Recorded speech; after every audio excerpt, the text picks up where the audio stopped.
Hello दोस्तों, स्वागत है। मैं गौरव शर्मा अपने यूट्यूब चैनल जीटेक एजुकेशन में स्वागत करता हूं। और आई होप आप अच्छे होंगे और अच्छे से पढ़ाई कर रहे होंगे। काफ़ी डिमांड आ रही थी कि सर वैल्यूएशन का एक या दो लेक्चर प्रोवाइड कर दीजिए। तो उसी को डिमांड को देखते हुए आज स्टार्ट करते हैं क्यूएसबी का वैल्यूएशन। तो चलते हैं अपने वैल्यूएशन में, देखते हैं क्या क्या हम पढ़ेंगे आज वैल्यूएशन में। कुछ पॉइंट को हम यहाँ पर देखेंगे वैल्यूएशन में कि वैल्यूएशन होता क्या है पहले।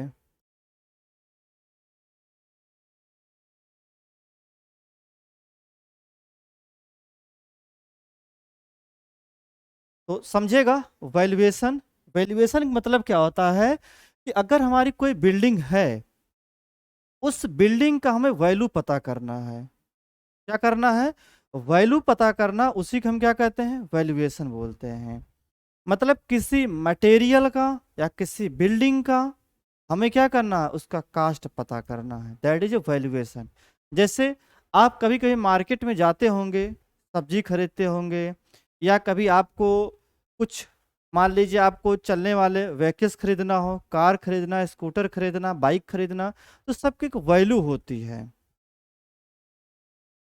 सबकी एक वैल्यू होती है। उस वैल्यू का निर्धारण हम इस टॉपिक में पढ़ेंगे, जिसका नाम है वैल्यूएशन। ठीक है।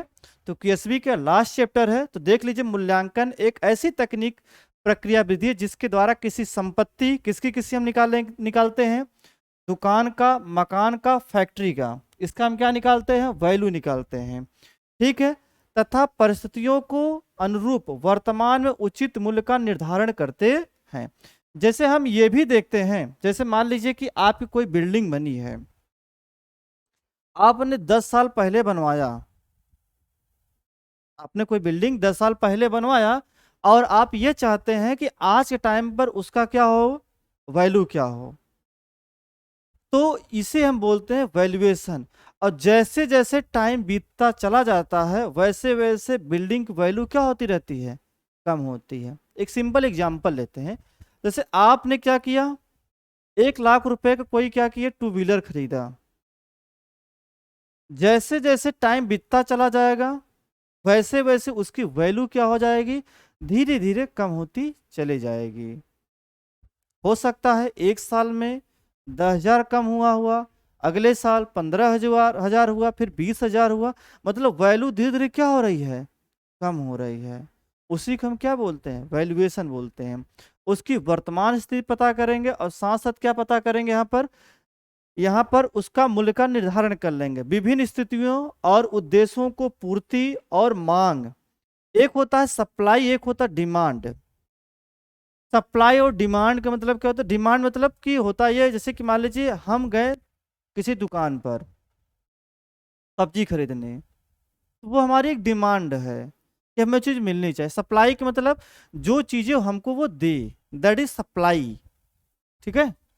और लोकेशन, लोकेशन आदि में वर्तमान मूल्य को आंकना, ज्ञात करना वैज्ञानिक तकनीकी फार्मूला आधारित सांख्यिकी अनुभव के आधार पर व्यवहारिक से स्वीकार करने योग्य मूल्यांकन कहलाता है।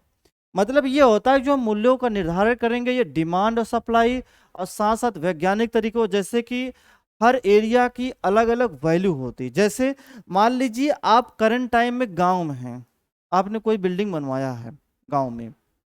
तो गांव में आपने बिल्डिंग बनवाया है, तो उसकी कास्ट अलग होगी, जो उसकी वैल्यू होगी वो अलग होगी। यही चीज अगर आपने किसी सिटी में बनवाया, प्रयागराज में, बनारस में, कानपुर में, दिल्ली में, या फिर गुजरात में, या किसी भी प्लेस पर, गुजरात का कोई प्लेस हम ले लेते हैं, अहमदाबाद ले लेते हैं, किसी आपने सिटी में बनवाया है, उसकी डिमांड क्या होगी? अलग होगी। क्योंकि वहां पर क्या होता है कि वहां पर लोगों का डिमांड होता है। जब डिमांड अगर बढ़ता है तो कास्ट ऑटोमेटिक क्या होती है? बढ़ जाती है। जबकि गांव में क्या है, लोगों को इतना डिमांड नहीं है घर खरीदने का। वही दूसरे कंपेयर में सिटी में करते, तो वहां पर लोगों का डिमांड है खरीदने का, तो इसलिए वहां पर कास्ट क्या होता है? महंगा होता है। ठीक है। चलते हैं आगे, देखते हैं। इस कुछ पॉइंट्स को पहले हम इरेज करते हैं यहाँ पर।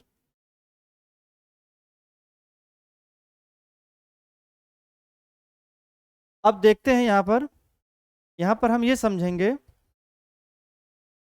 कि मूल्यांकन का उद्देश्य, तो कई बार पूछता है कि मूल्यांकन क्या क्या उद्देश्य है, purpose of valuation, purpose of valuation. तो हम इस चीज को देखेंगे कि पर्पज ऑफ वैल्यूएशन क्या होती है हमारी, हमारा पर्पज क्या होता है मूल्यांकन करने का। जैसे हम किसी कोई बिल्डिंग बनी है या कोई हमारा क्या है कोई दुकान है या कोई गाड़ी है, उसका हम ये पहले निर्धारण करेंगे कि खरीदना था बेचने के लिए, मतलब खरीदना या बेचने के लिए अगर हम किसी चीज को खरीद रहे हैं या बेच रहे हैं उसकी एक्चुअल वैल्यू क्या होगी। दूसरा बंधक रखने के लिए, बंधक मोर्टेनिंग सिक्योरिटी ऑफ लोन, जैसे होता है ना कभी कभी किसी चीज को, जैसे आप देखते होंगे कि बैंक में क्या होता है कुछ लोग सोना रख देते हैं, उसके बदले क्या लेते हैं वो कुछ सिक्योरिटी ले लेते हैं, कुछ पैसे ले लेते हैं, अपना काम करते हैं, जिस टाइम वो पैसा हो जाता है वो दे देते हैं और उसके बदले अपना सोना चांदी ले लेते हैं। ठीक है, जैसे काफी लोग गांव में क्या करते हैं, अपना घर मतलब अपना खेत क्या करते हैं दे देते हैं दूसरे को, उसके बदले वो पैसा दे देता है। ठीक है, 1-2 साल तक वो क्या करता है जुताई करता है, और जुताई करने के बाद क्या होता है, जैसे सेकेंड पार्टी के पास पैसा हो जाता है तो वो क्या करता है उसको पैसा पे कर देता है। ठीक है, उसके बाद टैक्स बता ही दिए हैं। चौथा किराया निर्धारण, जैसे अगर आपने कोई बिल्डिंग बनवा दिया तो आपका ये भी मोटिव होगा, कुछ लोग का ऐसे जैसे सिटी में आप देख लीजिए, जैसे हम बात करते हैं प्रयागराज का, प्रयागराज में से अल्लाहपुर बघाड़ा सलोरी, हम इन सब प्लेस की बात करते हैं एडीए की, जहाँ पर लोग ज़्यादा रहते हैं, बच्चे ज़्यादा रहते हैं। तो यहाँ पर जो मकान मालिक होते हैं वो क्या करते हैं घर बनवा देते हैं, और घर बनवाने के बाद क्या करते हैं उसकी वैल्यू निकालते हैं। उस वैल्यू से क्या होता है रेंट, रेंट मतलब वो देखते हैं कि यार अगर हम एक कमरा या एक फ्लैट दे रहे हैं, ठीक है, तो उसका कितना हम रेंट करेंगे, तो वो कैसे निकलेगा वैल्यूएशन से निकलेगा हम। उसके बाद अनिवार्य अधिग्रहण, यह होता कंपलसरी जो हमारा होता अधिग्रहण, इसके बारे में पता करेंगे। बीमा के लिए मतलब जैसे कि हमारा कोई बिल्डिंग है तो उसके लिए कितना हमारा इंश्योरेंस सेक्टर होगा। पूंजी का रिवीजन, मतलब क्या होता है रिवीजन ऑफ कैपिटल, मतलब कैसे कैसे हमारा रिवीजन हो सकता है। स्टाम्प ड्यूटी, कुछ स्टाम्प लगते हैं, बस मेन में चीजें देखते जाइएगा। स्टाम्प कोड की फीस, जैसे आप किसी चीज को लिखवाते हैं तो वहां पर आपको स्टाम्प देना पड़ता है, मतलब अगर आपने कोई जमीन लिखा है 15 लाख का तो 15 लाख का आपका स्टाम्प खरीदना पड़ता है, उसके लिए आपको फीस पे करना पड़ता है। सट्टेबाजी, कुछ लोग क्या करते हैं सट्टेबाजी करते हैं तो वो भी क्या करते हैं वैल्यू निकालते हैं। नीलामी के लिए, आप नीलामी के बारे में थोड़ा बता देते हैं, नीलामी होता क्या है। जैसे आपने किसी बैंक से लोन लिया, मान लीजिए आपने 50 लाख लिया, अब हुआ क्या आप उसको पे नहीं कर पा रहे हैं, तो बार बार क्या करेगा, किसी बैंक से आपने लिया है और बैंक वाला क्या कर रहा है बार बार आपको क्या किया, जो टर्म एंड कंडीशन दिया था उस टर्म आप कंडीशन में आपने बैंक को पे नहीं किया, तो बैंक क्या करेगा कुछ नोटिस निकालेगा। ठीक है, लास्ट में ये देखेगा कि ये पे नहीं कर पा रहा तो ये क्या करेगा पूरा नीलामी कर देगा। फिर नीलामी करेगा तो नीलामी कब होगी, पहले हम उसका कास्ट निकाल लेंगे, तो उस कास्ट अकॉर्डिंग क्या करेंगे सबको बुलाया जाएगा, जो पे कर देगा उसको दे देते हैं, दैट इज नीलामी। आगे चलते हैं।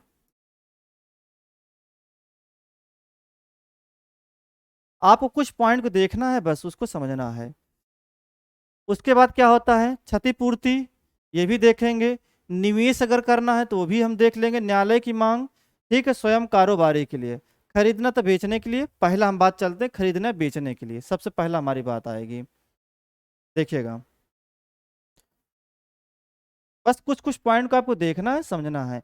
जिससे हम बात कर रहे थे खरीदना या बेचने के लिए, बाइंग एंड सेलिंग पर्पज, अपना स्वयं का कारोबार स्थापित करने के लिए कई बार लोग संपत्ति को खरीदने या बेचते हैं, तो स्वयं एवं कारोबार का ध्यान में रखकर संपत्ति संपत्ति या प्रॉपर्टी को खरीदने के लिए क्या करते हैं मूल्यांकन को जरूरी हो जाता है, तथा आवश्यकता पड़ने पर क्या होता है प्रॉपर्टी के बेचने के लिए भी मूल्यांकन आवश्यकता हो। जैसे मान लीजिए आपको लोन लेना है, तो लोन लेना है तो लोन के लिए आप क्या करेंगे, अगर आपको लोन लेना है तो बैंक को आपको दिखाना पड़ेगा हमारे पास इतनी प्रॉपर्टी है, तो प्रॉपर्टी है तो कैसे पता करेंगे हमारे पास इतनी प्रॉपर्टी है, इसके लिए आपको वैल्यूएशन कराना पड़ेगा, वैल्यूएशन आपको पता चल जाएगा। या कभी आपको बेचना है तो भी आप करेंगे। ठीक है, दूसरी बात अब आता है बंधक रखने के लिए। बंधक रखने, पुराने जमाने में लोग महाजन के पास क्या करते थे, कुछ नहीं, सिंपल है, एक लाइन में समझिएगा। जैसे पहले के टाइम पे क्या होते थे, साहूकार होते थे और जमींदार होते थे, ठीक है। तो जो गरीब किसान होता था वो अपनी खेती लाकर क्या करता था, खेती कागजात दे देता था। तो वो कहता था कि आप हमें कुछ पैसे दे दीजिए, जब हमारे पास पैसे हो जाएंगे तो फिर मैं आपको रिटर्न कर दूंगा, फिर उसके बदले आप कागज दे दीजिए, उसी को बोलते हैं बंधक बोलते हैं, ठीक है। एक लाइन में बहुत ज़्यादा डिटेल में नहीं समझना, बस इतने पॉइंट का आप लिख देंगे हो जाएगा आपका।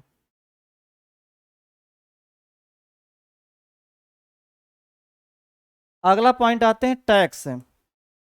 टैक्स के लिए हम क्या करते हैं, वैल्यूएशन करते हैं। कैसे वैल्यूएशन करेंगे टैक्स के लिए, जैसे अगर कितना आपको टैक्स पे करना है, सरकार को आपको कितना टैक्स पे करेगा करना पड़ेगा, उसके लिए क्या होता है कि आपके पास कितनी प्रॉपर्टी है, उस प्रॉपर्टी के कैसे पता करेंगे, और वैल्यूएशन करेंगे, वैल्यू निकालेंगे।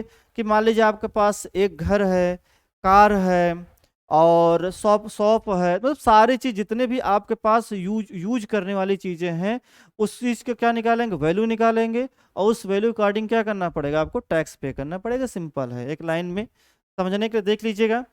टैक्सेशन का निर्धारण भारत सरकार, राज्य सरकार या न्यायपालिका निगम द्वारा शासनादेश के माध्यम से किया जाता है। इसके लिए समय समय पर संशोधित शासनादेश जारी किया जाता है, जिसके अनुरूप विभिन्न प्रकार के करों, wealth, property, income, gift tax आदि दिया जाता है, जिसे हम वैल्यू से निकालते हैं, ठीक है, क्लियर। अगला आता है किराया निर्धारण। किराया निर्धारण हम आपको बता ही दिए हैं। किराए के लिए क्या करते हैं, जैसे हम क्या करते हैं, मतलब लोग क्या करते हैं कि वो अगर कोई बिल्डिंग है, उस बिल्डिंग क्या करेंगे, वैल्यू निकाल लेंगे, जितने कमरे हैं, कितना कितना हमारा खर्च लगा है, ठीक है, आपने पढ़ा भी होगा। जैसे कि हम निकालते थे किस में, रेट एनालिसिस में, ठीक है। रेट एनालिसिस हम ये देखते थे कितना रेट लगेगा, फिर उसके पहले आप फिफ्थ चैप्टर में पढ़ते थे कितना कितना हमारा मटेरियल होगा, इनके बारे में। हाँ, एक चीज़ थोड़ा ध्यान दीजिए कि मैं स्पीड में इसलिए चल रहा हूँ क्योंकि आपको विद इन टाइम 1 या 2 लेक्चर में कंप्लीट हो जाए, क्योंकि इस टॉपिक को मैं बहुत ज़्यादा लेक्चर नहीं लेने का प्रयास करूंगा, क्योंकि होता क्या, इसमें ए भी बता रहे हैं आपको, यहाँ से 5 या मिनिमम 10 नंबर फिक्स हैं, आना ही आना है। यहाँ से 5 या 10 नंबर का फिक्स है, तो इसके लिए आप पढ़िए, इस चैप्टर आपके लिए बहुत इंपॉर्टेंट है। हम डिटेल में इसलिए नहीं चलें क्योंकि है क्या, केवल आपको मेन मेन चीज़ों को वहाँ पर एग्जाम में लिखना है, ठीक है।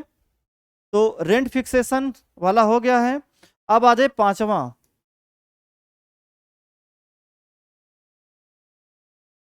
फिफ्थ टॉपिक देखिएगा, जिसको हम क्या बोलते हैं, अनिवार्य अधिग्रहण।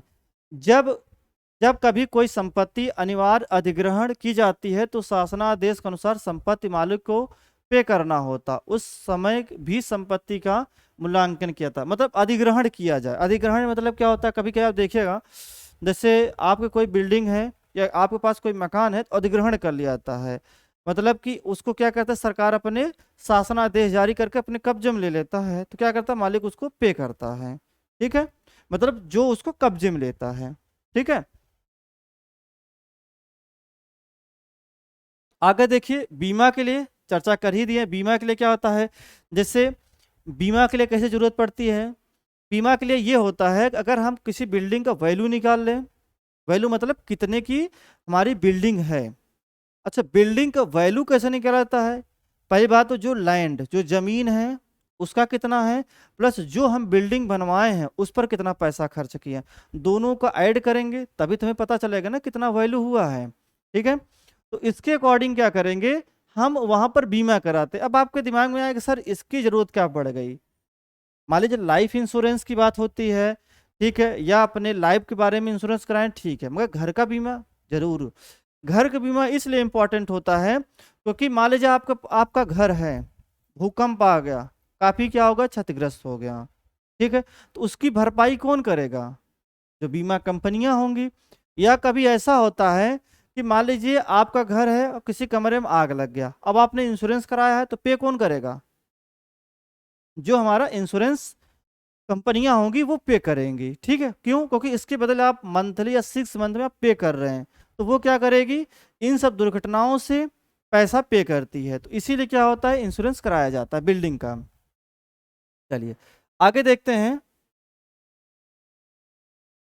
स्टाम्प ड्यूटी समझने का प्रयास करिएगा।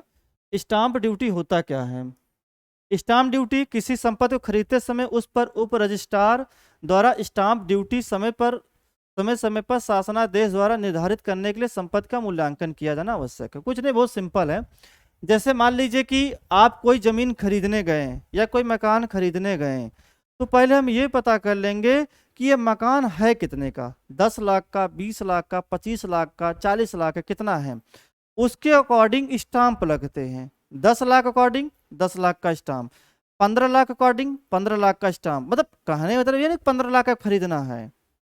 अगर 15 लाख का आपका कोई घर है या 50 लाख का घर है या 1 करोड़ का घर है, उसी के अकॉर्डिंग आपको स्टाम्प लेने पड़ेंगे। समझा? मतलब सरकार क्या करती है, कभी कभी शासनादेश जारी करती है कि पूरी बिल्डिंग का 4%, 2%, 8%, ये अलग अलग जगह वेरी करता है, 10%। ठीक है, जैसे मान लीजिए नॉर्मली अगर कोई 10 लाख का कोई प्रॉपर्टी खरीदता है तो उस पर कितना ले लेगा स्टाम्प में? 10%। ठीक है, अगर कोई लेडीज है, मान लेडीज के नाम लिखवा रहे हैं तो 7%, 8% पर हो जाता है। वो शासनादेश मतलब सरकार इसको बताती रहती है टाइम टू टाइम। उसके बाद क्या होता है, स्टाम्प कोर्ट फीस। कोई संपत्ति, अब देखिए अगला देखते हैं। कोई संपत्ति खरीदते समय उस पर सर्किल रेट के आधार पर कोर्ट द्वारा शुल्क लिया जाता है। कोर्ट द्वारा निर्धारित शुल्क स्टाम्प पेपर खरीदकर उन पर लिखित कोर्ट का दस्तावेज तैयार किया जाता है। इसके लिए भी संपत्ति का मूल्य का निर्धारण होता है। ठीक है, तो स्टाम्प पेपर के लिए पुरुषों के लिए देखिए वर्तमान में जमीन की 10% सर्किल रेट में स्टाम्प पेपर, ठीक है, 10% सर्किल रेट स्टाम्प पेपर पुरुषों के लिए था, 8% किसके लिए होता, महिलाओं के लिए। सभी चर्चा कर रहे थे। तो ये होता क्या, सर्किल रेट होता क्या, पहले समझे। सर्किल रेट का मतलब ये होता है जिस एरिया में आप रहते हैं, जिस एरिया में आप रहते हैं उस एरिया के लिए अलग अलग सर्किल रेट होता है। सर्किल रेट मतलब ये होता है कि जो आप जमीन या घर खरीदते हैं उनका एक रेट फिक्स किया जाता है, जिसे बोलते हैं सर्किल रेट। अब आपके दिमाग में आएगा क्या सर अलग अलग एरिया के लिए अलग अलग होता है? बिल्कुल अलग अलग होता है। जैसे अगर हम बात करते हैं कोई डेवलप एरिया है, अगर हम सिविल लाइन लेते हैं तो सिविल लाइन क्या है, एकदम डेवलप है, वहां का सर्किल रेट क्या होता, हाई है। अगर कोई नैनी साइड में है, नैनी जो बेदो साइड से है, वहां क्या, वहां लोगों का डिमांड कम है, इसलिए सर्किल रेट वहां पर क्या है, कम है। अगला एग्जांपल लेते हैं कानपुर या दिल्ली के लेते हैं। दिल्ली में अगर मेन दिल्ली में आप कोई जमीन खरीदते हैं, जैसे जमीन तो जल्दी मिलेगा नहीं, ठीक, अगर बाई में जमीन मिल भी गया थोड़ा बहुत, तो वहां की जो सर्किल रेट होगी वो हाई रहेगी। उसी के बाद गाजियाबाद साइड कर अलीगढ़ साइड में आप जाइए तो वहां की सर्किल रेट अलग रहेगी, वो काफी उसके डाउन रहेगी। तो अलग अलग जगह अलग अलग सर्किल रेट रहती है। ठीक है, अगला चलते हैं संयुक्तिकरण या पृथक्करण अथवा बंटवारा। परिस्थितियों के अनुरूप कई बार किसी संपत्ति का संयुक्तिकरण या पृथक्करण किया जाना आवश्यक हो जाता। ऐसी स्थिति में उक्त संपत्ति जायदाद सामान का मूल्यांकन सही एवं साफ निर्णय लेना संभव होता, अतः समय पर मूल्यांकन। कुछ नहीं, सिंपल है, एक लाइन में समझिएगा। जैसे मान लीजिए कि वसीयतनामा, एक नाम सुने होंगे, तो वसीयतनामा में क्या होता है कि ये दिखाना पड़ता है कि हमारे पास 4 मकान है, 4 4 व्हीलर है, मतलब इस तरह की चीजें दिखानी पड़ती हैं वसीयतनामा में। उसी तरह की ये भी चीज है, कौन सी, संयुक्तिकरण और पृथक्करण। ये जरूरत इसलिए पड़ेगा कभी मान लीजिए बंटवारा होना, भाई 2 भाई अगर हैं, 2 भाइयों में बंटवारा करना होगा, तो हम क्या करेंगे, जो वसीयतनामा रहेगा तो उससे हम पता कर लेंगे इतना काश है तो इतना इनको मिलेगा, इतना इनको मिलेगा। चलिए आगे चलते हैं।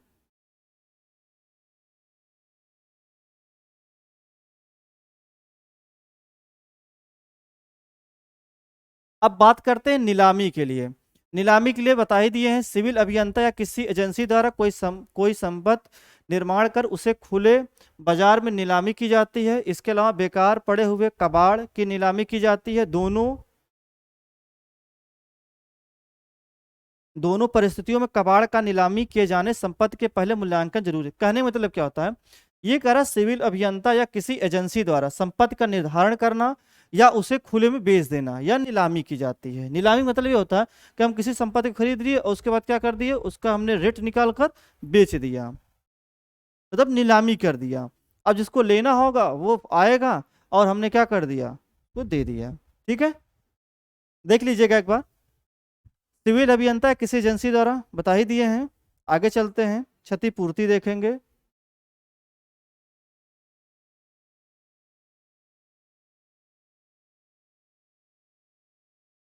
क्षतिपूर्ति, क्षतिपूर्ति क्या होता है? भारत सरकार, राज्य सरकार द्वारा कई बार कोई निर्माण कार्य जैसे सड़क, पुल, रेल पथ, कॉलोनी आदि के निर्माण के लिए खेतीहर जमीन का अधिग्रहण करना पड़ता है, जिसका मुआवजा किसानों को देकर उसे जमीन अधिग्रहण की कार्यवाही की जाती है। किसानों को दिए गए मुआवजे जमीन के मूल्यांकन आधार पर किया जाता है।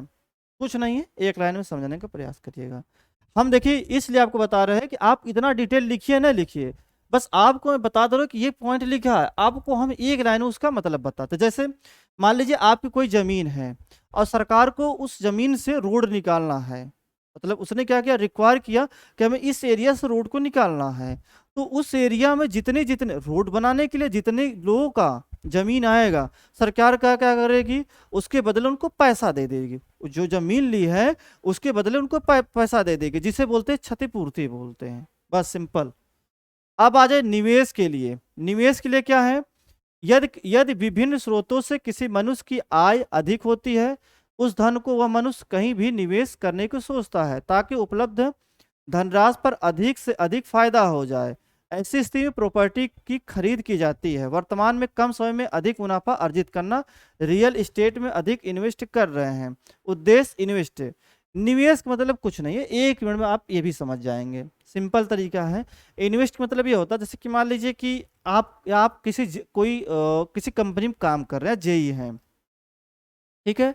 मान लीजिए आपकी इनकम है महीने का 80,000 90,000 है, तो आप ये सोच रहे हैं कि यार हम इस 70,000 90,000 में हमारा 40,000 खर्च हो जा रहा, बचा हमारे पास 40-50,000, तो इसको हम कहीं इन्वेस्ट कर देते हैं। तो आप क्या करते हैं, आपके माइंड में आएगा कि हम ऐसे जगह पैसा लगाए जहां हमारा बहुत ज़्यादा जल्दी ग्रोथ हो। ऐसे कंडीशन में आप क्या करते हैं, उसको कोई ज़मीन खरीदते हैं। ज़मीन खरीदने के बाद आप देखते होंगे कि ज़मीन का रेट बहुत तेज़ी से बढ़ता है, जिसे बोलते हैं रियल एस्टेट बोलते हैं। क्लियर? आगे देखते हैं।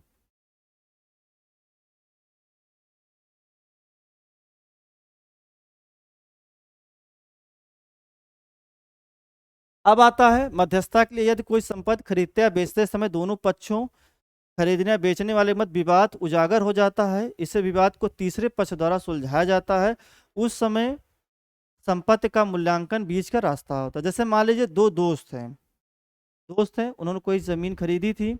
ज़मीन खरीदने के बाद ये एक ने कहा कि देखिए हमने पैसा ज़्यादा लगाया, दूसरे ने कहा हमने ज़्यादा लगाया। तो तीसरा आदमी बुलाया जाता है, क्योंकि एक दूसरे में लड़ाई करेंगे तो तीसरे आदमी बुलाया जाएगा। तीसरा आदमी क्या करेगा, उसकी एक्चुअल वैल्यू क्या करेगी, निकालेगा, और निकालने के बाद दोनों में डिवाइडेशन कर देगा कि आपको इतना लगा, आपका इतना लगा है। ठीक।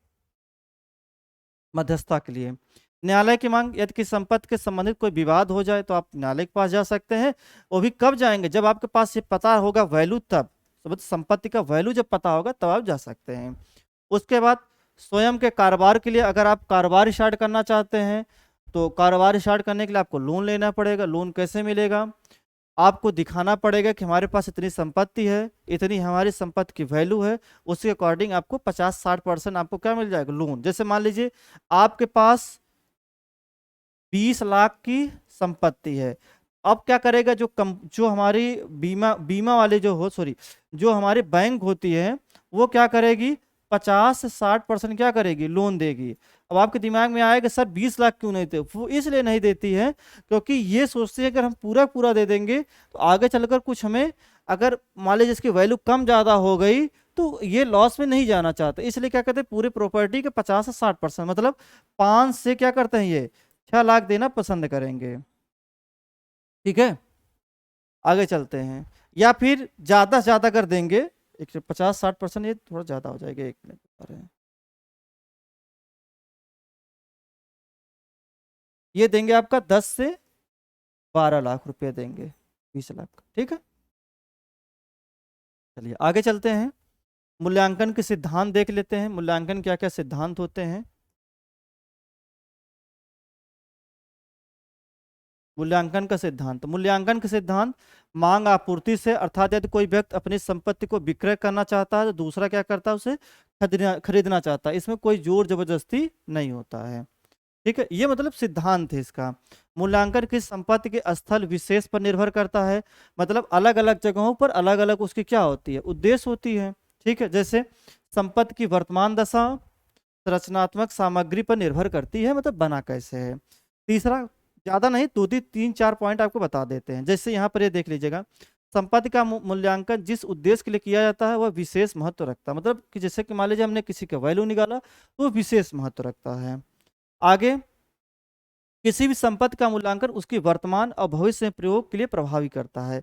देख लीजिए एक बार, किसी भी संपत्ति का मूल्यांकन उसका वर्तमान तथा भविष्य में उपयोग मूल्यांकन को प्रभावित करता है। जैसे मान लीजिए कि क्यों प्रभावित करता है, जैसे आगे चलकर आपको लोन लेना है या कुछ उसमें नया इन्वेस्ट करना है, तो हमें ये देखना पड़ेगा हमारे प्रेजेंट क्या है और फ्यूचर में क्या होगी, वो भी इस पर डिपेंड करती है। ठीक है, बस इतना आप देख लीजिएगा। अब देखिएगा मूल्यांकन को कौन कौन से कारक प्रभावित करते हैं, तो ये देखते हैं आगे।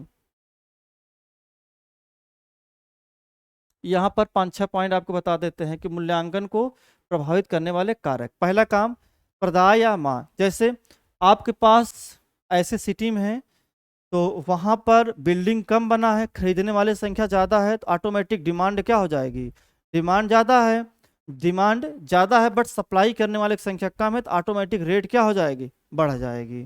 ठीक है, किराया निर्धारण कानून ये भी प्रभावित करती है कि किस एरिया में बना हुआ है, उपयोगिता के आधार पर किस किस पर्पज़ के लिए उपयोग किया जा रहा है, मतलब कि दुकान के लिए प्रयोग किया जा रहा है या फिर किसी कॉलेज के लिए यूज किया जा रहा है। ठीक है, शहरी योजना कानून, जीवन काल कितना है, अनुरक्षण कैसा हो रहा, ब्याज की दर क्या है, और यहाँ पर हम ये देखेंगे विविध। ठीक है, तो पहले यहाँ पर कुछ कुछ पॉइंट को देखते चलिएगा। तो सबसे पहला हमारा जो पॉइंट आया है वो आया है हमारा क्या, प्रदाय व मांग। कई बार मांग या प्रदाय की वजह से वस्तु के मूल्य में कमी या बढ़ोतरी होती है, बता ही दिए हैं। इतने चीजों को आपको करना नहीं है, बस आपको समझना है माइंड में करते क्यों हैं। तो प्रदाय या मांग कुछ नहीं, कभी कभी क्या होता है किसी बिल्डिंग का रेट ज्यादा होता है और कभी कभी किसी बिल्डिंग का रेट कम हो जाता है। ठीक है, वो किस पर डिपेंड करती है, मांग पर। जैसे मान लीजिए कि आपके पास आप गए किसी, नॉर्मल आपको एग्जांपल देते हैं, जैसे आप गए किसी दुकान पर सब्जी खरीदने, मान लीजिए आप टमाटर ही खरीदने गए हैं और टमाटर की संख्या कम है, मतलब कम रखा गया है, और खरीदने वालों की संख्या ज़्यादा है, तो जो बेचने वाला है जो टमाटर की रेट है उसको क्या करेगा, बढ़ा देगा। क्यों, क्योंकि उसके पास कम है मटेरियल, उसके पास कम है, मगर खरीदने वालों की संख्या क्या है, ज़्यादा है। तो क्या होगा, डिमांड ज़्यादा है, सप्लाई कम हो पा रही, तो ऑटोमेटिक रेट क्या हो जाएगी, बढ़ जाएगी। किराया निर्धारण कानून, किराया नियंत्रण कानून की वजह से संपत्ति का मूल्यांकन प्रभावित होता है। जहां यह कानून नहीं है वहां अधिक मूल्य पर नियंत्रित अपराध होता है। कुछ नहीं है, आपको एक एक लाइन में बताते हैं। जैसे हम एक एग्जाम्पल लेते हैं आपके प्रयागराज के, बात करते हैं सलोरियो बखाड़ा का। यहाँ क्या करते हैं लोग, यहाँ पर घर बनवा लेंगे, नाम रहेगा रेसिडेंशियल बिल्डिंग, आवास बनाएंगे, मगर वो करते क्या हैं, वो करते हैं वहाँ पर 20 कमरे, 25 कमरे, 40 कमरे बनवा देंगे। 40 कमरे बनवाने के बाद वो कोई वैल्यू नहीं निकालते हैं, वो क्या करते हैं 3,000, 3,500, 4,000 में दे देते हैं। बल्कि सरकार क्या बोलती है, आप पूरे बिल्डिंग का क्या निकालिए, आप बिल्डिंग का वैल्यू निकालिए, उस वैल्यू के लिए अलग अलग कमरे का कितना रेट होगा वो फिक्स करिए। जैसे मान लीजिए आपने बिजली दे रहे हैं तो बिजली का चार्ज कितना है, पानी दे रहे हैं पानी का चार्ज कितना होगा, ठीक है, और जो आपका मकान है उसका कितना चार्ज है। तो इस अकॉर्डिंग क्या होता है, अप्रोक्स कास्ट कम हो जाती है। मगर होता क्या है, वहाँ बच्चों की संख्या ज़्यादा है, तो बच्चे क्या करेंगे कि जैसे कि मान लीजिए कोई बच्चा गया रूम लेने, अब एक्चुअल अगर गवर्नमेंट अकॉर्डिंग देखते हैं तो हो सकता है उसका रेट 2,000 है। अब जो लेने जा रहा है अब उसके माइंड में है कि हमें कमरा लेना, क्योंकि कमरा क्या होता है जल्दी मिलता नहीं है कहीं कहीं, तो वो गया तो उसको बोला गया 3,000, जबकि एक्चुअल उसकी रेट कितना है 2,000 है। 3,000 बोला तो वो क्या करता, 3,000 पे करके कमरा ले लेता है। ठीक है, तो इसीलिए ये बताया गया है यहाँ पर कि हम क्या करते हैं, किराया निर्धारण, जहाँ कानून बना हुआ वहाँ एक्स्ट्रा नहीं ले पाते, जहाँ कानून नहीं बना है वहाँ अंधाधुंध क्या कर रहे हैं, पैसा ले रहे हैं। तो ये चीजें होती है।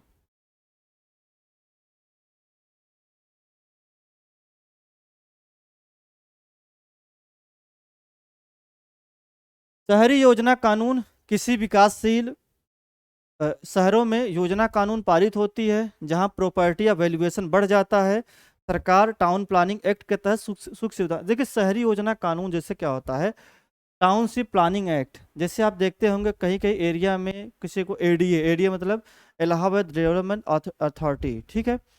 तो ये क्या होता है, जैसे अब नाम पड़ गया पीडीए, पीडीए मतलब प्रयागराज डेवलपमेंट अथॉरिटी, उसी तरह से Kanpur development authority, Delhi municipal authority, मतलब अलग अलग जगह अथॉरिटी होती है। ये क्या करती है, वहाँ के डेवलप करती है, एक नियम कानून बनाकर वहाँ के लिए डेवलप करती है, ठीक है। तो वही चीज़ यहाँ पर बताया गया है, ठीक है। अब देखिए जीवन काल, तो बिल्डिंग का हम ये देखेंगे कि कितना बिल्डिंग हमारा पुराना है, जैसे यहाँ लिखा है कोई प्रॉपर्टी या बिल्डिंग पुराना होता जाता है तो उसकी वैल्यू धीरे धीरे क्या होती है, कम होती चली जाती है। अतः समय के साथ प्रॉपर्टी की वैल्यू भी क्या होती है, प्रभावित होती है, ठीक है। मेंटेनेंस, टाइम टू टाइम क्या करना पड़ता है, हमें मेंटेनेंस करना पड़ता है, क्योंकि अगर मेंटेनेंस नहीं करेंगे तो बिल्डिंग धीरे धीरे क्या होगी, हमारी बिल्डिंग की वैल्यू हमारी धीरे धीरे क्या होगी, कम होगी, बिल्डिंग हमारी खराब भी होगी। अगला देख लीजिएगा, अगला हमारा आता है रेट ऑफ इंटरेस्ट, किसी किसी भवन की प्रॉपर्टी को बनाते समय लिया गया ऋण रेट ऑफ इंटरेस्ट कहलाता है। इंटरेस्ट अधिक हो तो प्रॉपर्टी की मूल्य बढ़ जाती है। जैसे कहने मतलब क्या है, कुछ नहीं, सिंपल है। अगर किसी प्रॉपर्टी को बनाते समय क्या होता है, आप कहीं पैसा लेते हैं, तो जब पैसा लेते हैं तो आप क्या करता है, वो इंटरेस्ट पर निर्भर करता है। अगर इंटरेस्ट अधिक है मतलब ब्याज अगर अधिक है तो प्रॉपर्टी की लागत क्या होती है, बढ़ जाती है। कैसे, मान लीजिए आपने 5% या 3% पर क्या किया है, बैंक से पैसा लिया, ठीक है। अब टाइम बीतता चला गया, आप पे कम कर पा रहे हैं, कम कम पे कर पा रहे हैं, तो उसकी वैल्यू क्या हो रहा है, धीरे धीरे जो बैंक वाला पैसा धीरे धीरे बढ़ रहा है, जबकि प्रॉपर्टी की अलग है। तो प्रॉपर्टी जो आपने बनाया है उसका कास्ट, जो आपने बैंक में पे किया है उसका कास्ट, क्योंकि आप पैसा नहीं पे कर रहे थे, आप पैसा नहीं पे कर रहे थे और दिन प्रतिदिन क्या हो रहा था, वो बढ़ रहा था। तो कितना आपने पे किया और कितना बिल्डिंग बनवाने का खर्च लगा, उन दोनों क्या करेंगे, आप ऐड कर देंगे, ठीक है। दोनों को आप क्या करेंगे, ऐड कर देंगे। इसे हम क्या बोलते हैं, इसे बोलते हैं रेट ऑफ इंटरेस्ट बोलते हैं। तो किसी भवन या प्रॉपर्टी को बनाते समय ये तो बता ही दिए हैं। अब आ जाइए मिसलेनियस, देखिए कुछ नहीं है, सिंपल सिंपल चीजें यहाँ पर, जैसे कानून हो गया, यहाँ पर भूमि अधिग्रहण हो गया, भूमि अधिग्रहण कानून, युद्ध, उसके बाद क्या हो गया, हमारा जो प्रभावित जायदाद होता है उसके मूल्यांकन के लिए आवश्यक होता है, ठीक है। आगे देखते हैं, देखिएगा 2-3 पॉइंट यहाँ पर आज समझा देते हैं, उसके बाद फिर मिलेंगे अगले लेक्चर में। वर्तमान मूल्य, मतलब वर्तमान मूल्य क्या होता है, किसी प्रॉपर्टी का जो प्रेजेंट टाइम में वैल्यू होती है उसे वर्तमान मूल्य कहते हैं। तो वर्तमान समय उस वस्तु की समानता रखते हुए वर्तमान बता ही दिए हैं। बही मूल्य, बुक वैल्यू, बुक वैल्यू क्या होता है, अगर हमारी कोई बिल्डिंग है तो हम देखेंगे उस बिल्डिंग का एक्चुअल कास्ट क्या है। जब टाइम बीतता चलता है तो उस पर डिप्रिसिएशन होता है, मतलब क्या होता है कि मूल्य ह्रास होता है। जैसे मान लीजिए आपकी कोई बिल्डिंग थी 10 लाख की, जैसे जैसे टाइम बीतता चला गया उसकी वैल्यू कम होती चली गई, ठीक है। अब आपके दिमाग में आएगा सर आप तो ये चीज़ सही बता रहे हैं, मगर हम कहीं कहीं जाते हैं सिटी में देखते हैं सर जैसे जैसे पुराना घर होता है उसकी वैल्यू बढ़ जाती है। उसकी वैल्यू इसलिए बढ़ती है क्योंकि वहां पर उस चीज की डिमांड ज्यादा है, वहां पर उस चीज का डिमांड ज्यादा है इसलिए वो वैल्यू बढ़ा देते हैं। जबकि एक्चुअल गवर्नमेंट के अकॉर्डिंग देखेंगे तो जैसे जैसे टाइम बीतता चला जाता है उसकी वैल्यू क्या होती है, धीरे धीरे कम होने लगती है, ठीक है। तो वही कह रहा कि बही मूल्य किसी चीज का, किसी चीज का मूल्य जो बही खाते में लिखा गया है, बुक वैल्यू कहते हैं। गुजरे हुए समय में चलते पतन मूल्य के मान में आगामी मूल्य में लागत में घटाकर दर्ज किया था, इस घटी को हम क्या कहते हैं, बुक वैल्यू। जैसे कि यहाँ पे देखिएगा हमने आपको बताया कि बुक वैल्यू क्या होता है, ओरिजिनल कॉस्ट माने डिप्रिसिएशन होता है। डिप्रिसिएशन क्या होता है, टाइम टू टाइम क्या होता है, बिल्डिंग की वैल्यू कम होती जाती है, ठीक है, उसी को हम क्या बोलते हैं, डिप्रिसिएशन बोलते हैं, ठीक है। तो देख लीजिएगा यहाँ पर थोड़ा सा, किसी चीज की प्राकृतिक या कृत्रिम, मतलब कैसे कम होगा, मान लो कोई कृत्रिम या प्राकृतिक कारण क्या होता है, या टूट फूट हो जाए उसके कारण ये होती है, ठीक है। इसके कारण क्या होती है, हमारी रेट क्या होती है, कम होती चली जाती है, ठीक है।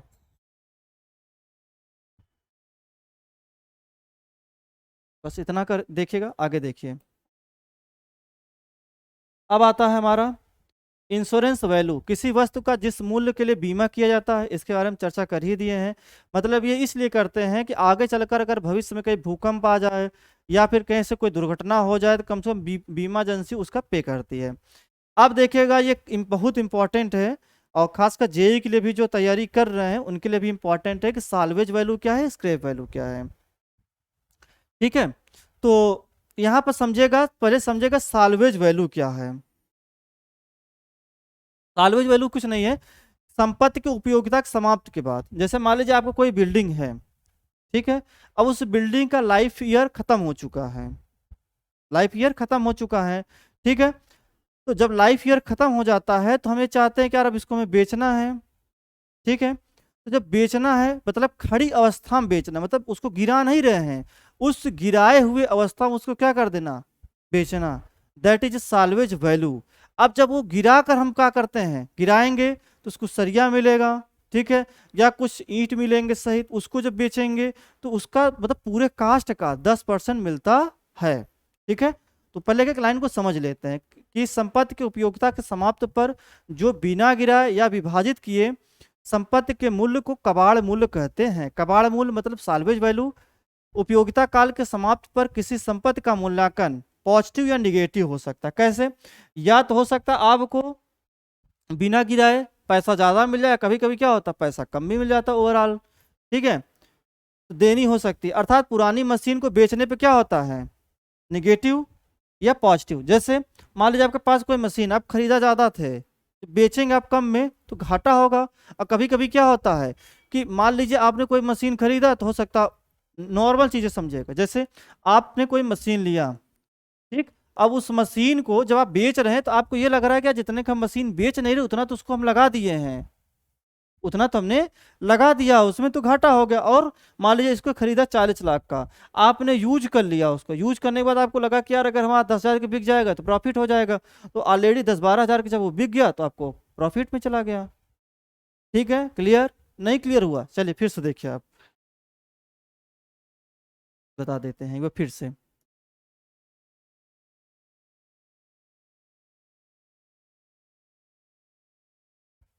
जैसे मान लीजिए आपने कोई बिल्डिंग है आपका, ठीक है, आप ये चाहते हैं उसका लाइफ ईयर खत्म हो चुका है, लाइफ ईयर मतलब आपने 90% यूज कर लिया, 10% बचा है, तो आप ये चाहते हैं कि यार यार ऐसा हम ऐसा करें, इसको अगर हम बेचें तो उस ओवरऑल का 10% में मिल जाए।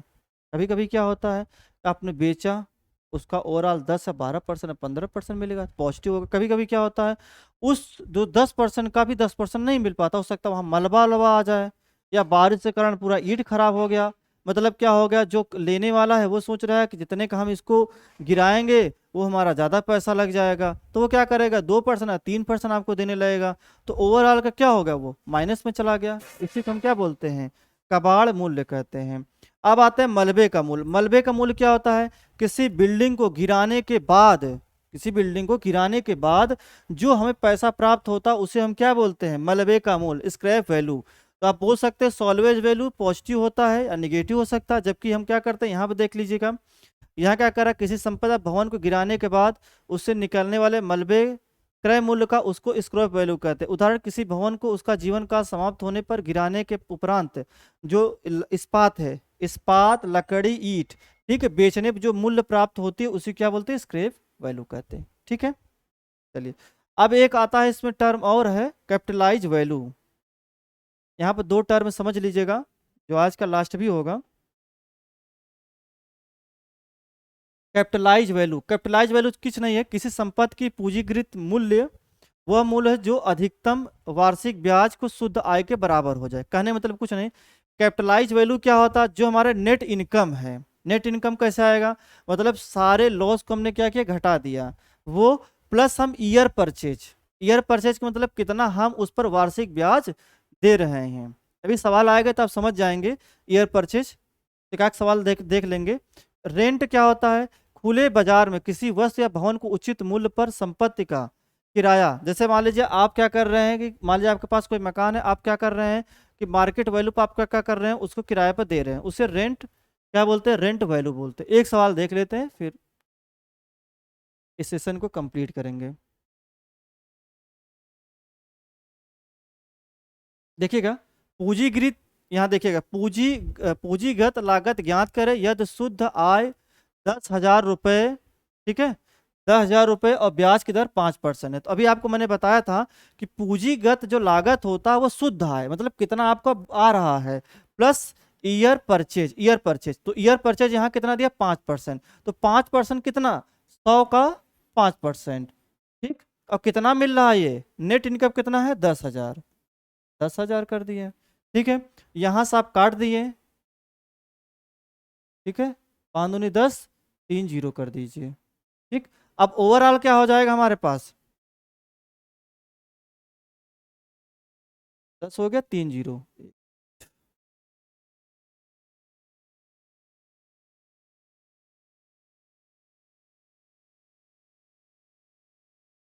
देखिए नेट इनकम 10,000 है, और जो यहाँ ब्याज की दर है वो कितना है, 5%, तो 100/5 कर देंगे।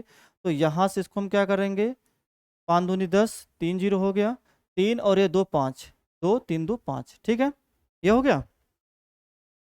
अब क्या कह रहा है, ठीक है, इसके बाद मान लीजिए अगर उपरोक्त शुद्ध आय ब्याज की दर 8%, जैसे मान लीजिए 8% है, यहाँ तो 5% पूछा था, अगर 8% होता तो कुछ नहीं करते थे। यहाँ मान लीजिए 10,000 है, 100/8 कर दीजिए। ठीक, या फिर जितना ही कहेगा 10%, 15% करके निकाल लीजिएगा। ठीक है, तो ये हमारी सवाल हो गई। देख लीजिए पूंजीगत लागत ज्ञात कर दिए, ब्याज की दर, सिंपल है सवाल ये भी। ठीक है,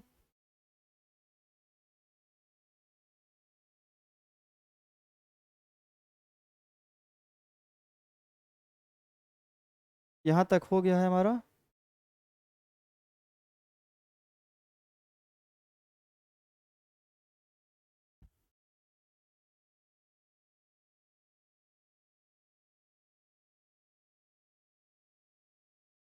बस नॉर्मल आप सवाल लगा लेंगे, बस ज़्यादा आपको डिटेल में नहीं जाना है।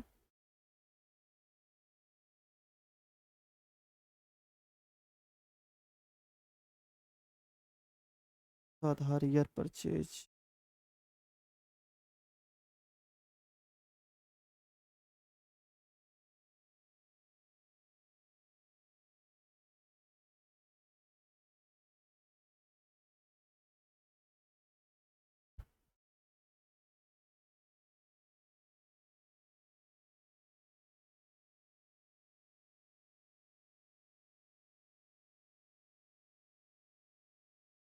चलिए अब जो अब आगे जो आपको लेक्चर मिलेगा, ईयर परचेस हम क्या करेंगे, कंटिन्यू करेंगे।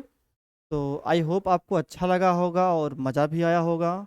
और अपना जो भी आपका रिव्यू होगा वो कमेंट बॉक्स पर ज़रूर बताइएगा। और इसी तरह से आप जीटे के एजुकेशन को प्यार और मोहब्बत बनाए रहिए। और मिलते हैं अगले लेक्चर में। जय हिंद, जय भारत।